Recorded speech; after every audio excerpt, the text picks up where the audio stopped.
केरल तक अरब सागर के समुद्री रास्ते से भारत को तबाह करने की साजिश का एक बार फिर से पर्दाफाश हुआ है। देश की सजग सुरक्षा एजेंसियों ने नशे का फिर से बड़ा जखीरा बरामद कर लिया है। नेवी और नारकोटिक्स कंट्रोल ब्यूरो की टीम ने एक साथ ऑपरेशन चलाया और करीब 25,000 करोड़ के ड्रग्स की बरामदगी कर डाली, जिसे भारत के भविष्य को खोखला करने के लिए भेजा गया था।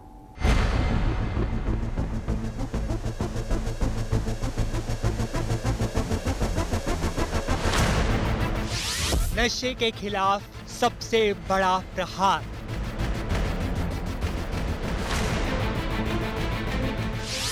ऑपरेशन समुद्रगुप्त का सफल अभियान। नेवी और एनसीबी को बड़ी कामयाबी।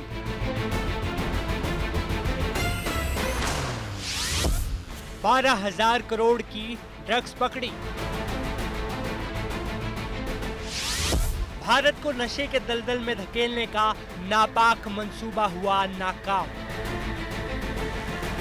नशे के सौदागरों की कमर तोड़ने वाली खबर अरब सागर से आई, जहां इंडियन नेवी और नारकोटिक्स कंट्रोल ब्यूरो ने मिलकर अब तक की सबसे बड़ी ड्रग्स की खेप पकड़ी, जिसकी कीमत अंतर्राष्ट्रीय मार्केट में 12,000 करोड़ रुपए बताई गई है।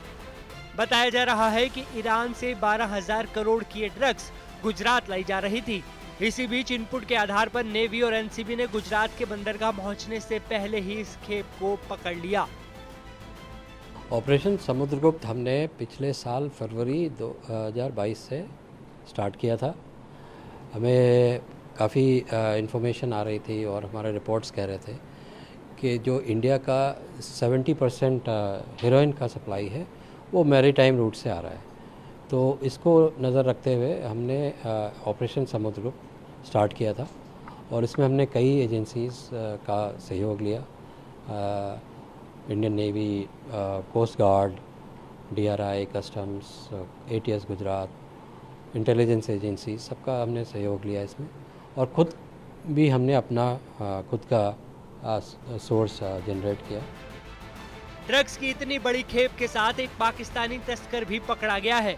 मतलब ये कि जो पाकिस्तान खुद बर्बाद हो चुका है, वो भारत को कमजोर करने के लिए किसी भी हद तक गिरने को तैयार है। करीब 2,500 किलो मेथेम्फेटामिन, जिसकी इंटरनेशनल मार्केट वैल्यू करीब 15,000 करोड़ है, उसको हमने वहाँ से सीज़ किया और एक सस्पेक्टेड पाकिस्तानी नेशनल है, उसको हमने गिरफ्तार किया है। इन्वेस्टिगेशन हमारी जारी है। 2 दिन पहले राजकोट शहर से 217 करोड़ की हेरोइन पकड़ी गई थी। इस केस में एक नाइजीरियाई और दूसरे मालदीव के शख्स की गिरफ्तारी हुई। गुजरात ATS, NCB दिल्ली और सूरत सिटी क्राइम ब्रांच ने के एक संयुक्त ऑपरेशन में हम लोगों ने 30.66 किलो हेरोइन, जिसकी अंदाजित कीमत 214 करोड़ रुपए, इसको पकड़ा है। ये एक इंटरस्टेट और सेंट्रल और स्टेट की एजेंसीज के बीच में एक उत्तम कोऑर्डिनेशन का एक उदाहरण है। जो सूरत सिटी में ACP क्राइम में भावेश रोजिया, उनको एक गुप्त इन्फॉर्मेशन मिली थी कि राजकोट जामनगर हाईवे के आसपास नायरा गांव में चेक डैम के पास की एक जगह पर कुछ हेरोइन का जत्था छुपा के रखा हुआ है, जो कि कराची के हाजी अनवर नाम का जो इंटरनेशनल ड्रग पेडलर है, इसने भेजा है। और ये बबलू नाम का एक आदमी दिल्ली में एक नाइजीरियन को इसकी डिलीवरी करने वाला है। गुजरात से सटे हुए समुद्री इलाकों में कई बार करोड़ों की ड्रग्स पकड़ी जा चुकी है, लेकिन इस बार नेवी और एनसीबी के जॉइंट ऑपरेशन ने इंटरनेशनल ड्रग सिंडिकेट को ऐसी चोट पहुंचाई है जो उनकी कमर तोड़ने के लिए काफी है। ये समुद्री इलाके से भारत लाए जाने वाला अब तक का सबसे बड़ा ड्रग कंसाइनमेंट है।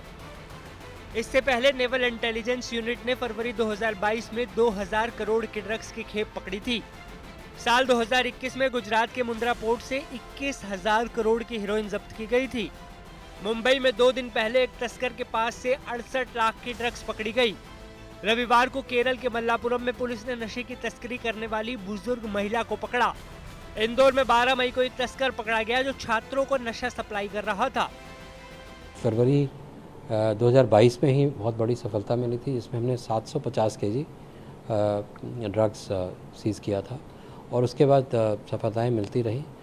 कोचिन में हमने पिछले साल बड़ा एक 200 kg हेरोइन का केस डिटेक्ट किया था। वो सारे केसेस हमने अपने इनपुट के आधार पे किए थे और ये वाला जो इनपुट है ये हमारे पास करीब हमारे सोर्स ने 3 महीने पहले हमें बताया था और इसको हम डेवलप कर रहे थे इंडियन नेवी के साथ और पिछले 40 दिन से दोनों टीमें लगी हुई थी।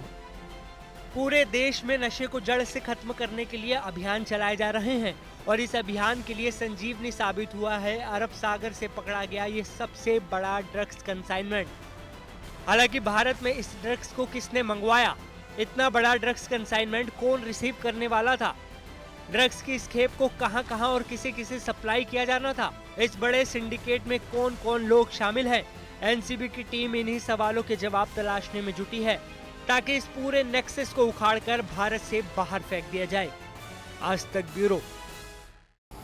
पाकिस्तान की जेलों में बंद गुजरात के 184 मछुआरे 4 साल के इंतजार के बाद अपने वतन वापस लौट आए हैं। 12 मई को अमृतसर वाघा बॉर्डर के रास्ते ये मछुआरे भारत पहुंचे थे। वहां से अमृतसर के रास्ते ट्रेन से वडोदरा पहुंचे हैं। स्टेशन पर गुजरात के मत्स्य मंत्री राघव जी पटेल ने इन मछुआरों का स्वागत किया था। मछुआरों ने बताया है कि अरब सागर में मछली पकड़ने के दौरान पाकिस्तान नेवी ने उन्हें पकड़ लिया था और तभी से ये सभी मछुआरे पाकिस्तान की जेलों में बंद थे। कोरोना काल में इनकी रिहाई की उम्मीद भी खत्म हो गई थी। 4 साल के इंतजार के बाद वतन लौटने पर सभी लोग बड़े खुश नजर आए।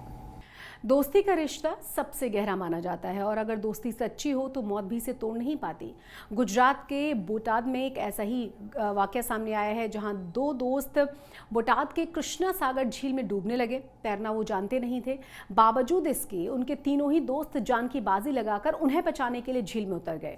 दोस्तों की जान तो वो बचा नहीं पाए, लेकिन एक एक करके सब मौत के जाल में फंस गए।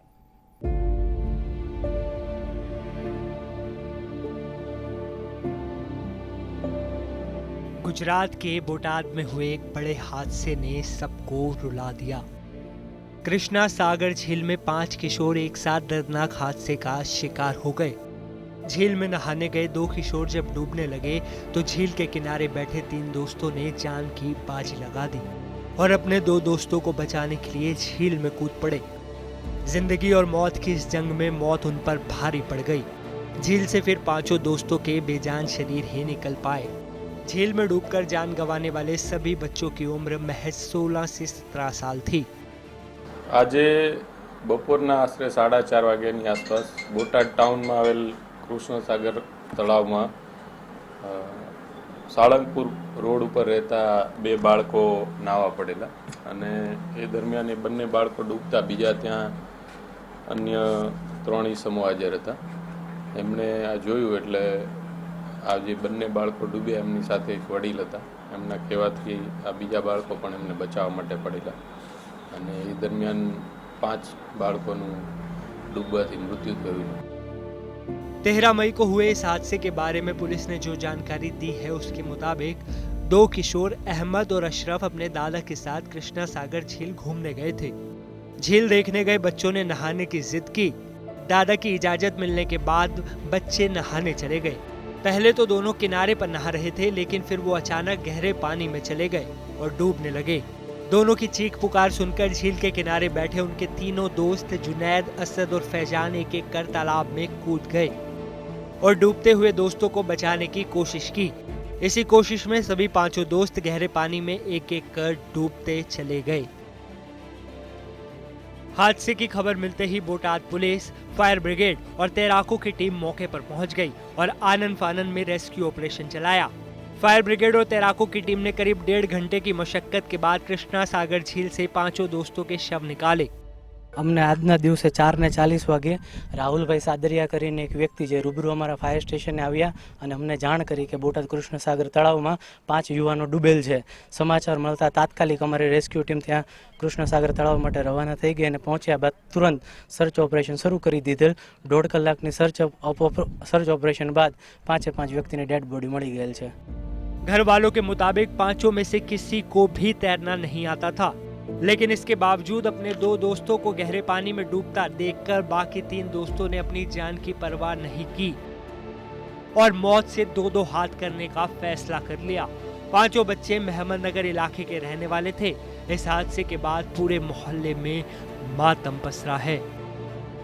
आज तक ब्यूरो। पूरे देश में गर्मी तमाम रिकॉर्ड्स को तोड़ रही है। गुजरात का हाल बहुत ज़्यादा अलग नहीं है, क्योंकि अहमदाबाद और भावनगर में भी जो पारा है 43 डिग्री के पार पहुंच चुका है। हालांकि मौसम विभाग का अनुमान ये है कि तटीय इलाकों में जब हवा चलेगी तो उसकी वजह से आने वाले दिनों में गर्मी से राहत जरूर मिल सकती है। गुजरात में आसमान आग उगल रहा है। भीषण गर्मी ने पूरे गुजरात को जलाना शुरू कर दिया है। सूरत हो चाहे वडोदरा, हर जगह गर्मी काल में लोग झुलस रहे हैं, लेकिन कुदरत से रहमत की कोई उम्मीद दिखाई नहीं दे रही।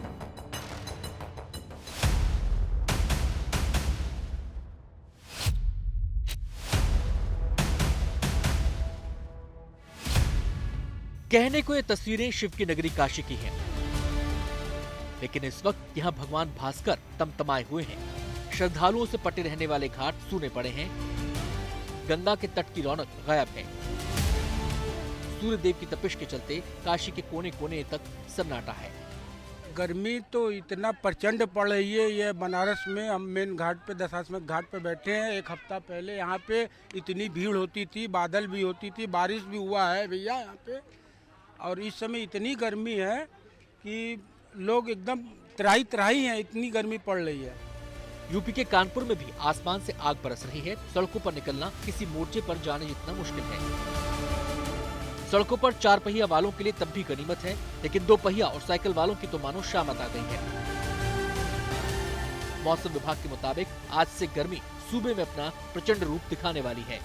ऐसा लग रहा है कि उत्तर भारत जिस तरह की गर्मी के लिए जाना जाता है, उस तरह की गर्मी अब पड़ रही है और चिलचिलाती धूप का सामना लोगों को करना पड़ रहा है। लेकिन उसके बावजूद जो मौसम में नमी है, आर्द्रता है, वो भी कहीं न कहीं लोगों को परेशान कर रही है।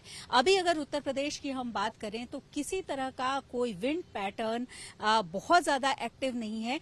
इतना जरूर है कि जो पूर्वा हवाएं चल रही हैं, उनकी वजह से मौसम में नमी है। अगर यूपी के हम तापमान की बात करें तो 40 से 45 डिग्री के बीच बना हुआ है, जिसमें सबसे ज्यादा गर्म बुंदेलखंड का इलाका है।